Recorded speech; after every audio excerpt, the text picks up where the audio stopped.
আসসালামু আলাইকুম রহমতুল্লাহ। আপনারা যারা ইংরেজিতে কথা হইতে ভয় পান অথবা ইংরেজিতে কথা হইতে চান কিন্তু কথা মুখ থেকে বাড়ায় না, মুখের মধ্যে আটকে যায়, তারা লাগে আজকের ভিডিওতে আমি শিখাইব আমি নিজে কিভাবে ইংরেজি শিখতেছি এবং আপনারা কিভাবে শিখবা। ইংরেজি শিখা আর ইংরেজিতে কথা হওয়া এটা কোনো ব্যাপারও না, আপনারাও পারবা ইনশাআল্লাহ। আসলে আমি কিছুদিন ধরে ইংরেজি শিখতেছি। এখন ভাবলাম যে আমি একলা শিখলে তো আর হইতো না, আমার সিলেটি ভাই বোন তো আরও আছেন, তারা এখানে শিখে না, তারা তো চায় ইংরেজিতে কথা হইতো, তারাও তো চায় ইংলিশ বালা করে শিখার দেয়। আমরা অনেকেই আছি প্রাইমারি স্কুল পর্যন্ত পড়ালেখা বাদ দিলাইছে, কিন্তু যখন একজনে দেখি ইংরেজিতে কথা হইতেছে অথবা একজন দেখি বালা পর্যায়ে চাকরি করে ইংরেজিতে কথা হয় বাইরের লগে, তো আমরা শরীর জ্বলে।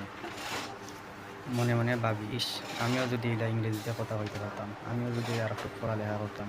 আবার অনেকে আছেন এসএসসি পাস কইরা আর পড়ালেখা করেন না, এসএসসি পাস কইরা পড়ালেখা বাদ দিলেন, নিজের ফ্যামিলির মাঝে সময় দেওয়া শুরু করেন। তো আমিও আপনার মতোই একজন এসএসসি পরীক্ষা পাস করার পর আর স্কুল কলেজে ভর্তি হইনি আর কি। আপনারাও কি এরকম নেই? স্কুলও হাই স্কুলও গেছেন, শুধু সময় পার করার লাগে, পড়ালেখার নামে জিরো।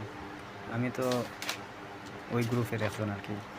আমি স্কুলও পড়ালেখা করছি, বালা প্রাইমারি স্কুলও বালা পড়ালেখা করছি। আমি পিএসসি পরীক্ষা এ প্লাস পাইছি। আমরা গ্রামের মধ্যে স্কুল আছে দুইটা, তো ওই দুইটার স্কুলের মধ্যে আমি একলা এ প্লাস আনছিলাম, আর কেউ এ প্লাস আনতে পারে নাই। তো সারা গ্রামের মানুষ আমার লইয়া খুব আনন্দ করছে, তারা খুব খুশি আমি একলা এ প্লাস আনছি।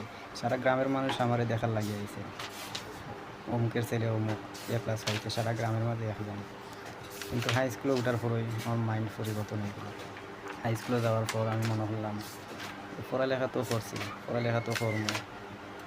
ওই কিছু বন্ধু আছে, তারার লগে আড্ডা দেওয়া শুরু করলাম। আড্ডা দেওয়াত গিয়েও আমার পড়ালেখা জিরো। ক্লাস 6ও আসলাম ছাত্রবালা, পড়ালেখাত বালা আসলাম। ক্লাস 7ও পড়ালেখাত বালা আসলাম, শুরুর দিকে আর কি। ক্লাস 7-এর শুরুর দিকে আমি পড়ালেখাত খুব বালা আসলাম। তারপরেও দেখা যায় যে ক্লাস 7-এর অর্ধবার্ষিক পরীক্ষা দেওয়ার পর, যখন বার্ষিক পরীক্ষা দিই, এর আগেও আমার মাথার মাঝে অন্য একটা খেলা এলো যে না, আমি পড়ালেখা তো করতেছি, এখন আমার ফ্যামিলি তো সময় দেওয়া দরকার। আমার ফ্যামিলিটা সচল আছিল না আর কি। তো ভাবলাম যে ফ্যামিলির কাজে কিছু সাহায্য করে, ফ্যামিলি চলতে খুব কষ্ট হয়, তো আমি নিজেরও কিছু কর্ম করা দরকার। কিন্তু আমার আম্মা আব্বাই কোনোদিনই চাইছেন না যে আমি খাল করে তারা রেখা পাই, অথবা আমি খাল করে আমার পড়ালেখা নষ্ট করি। এটা আমার এই শয়তানে কিলাইছে।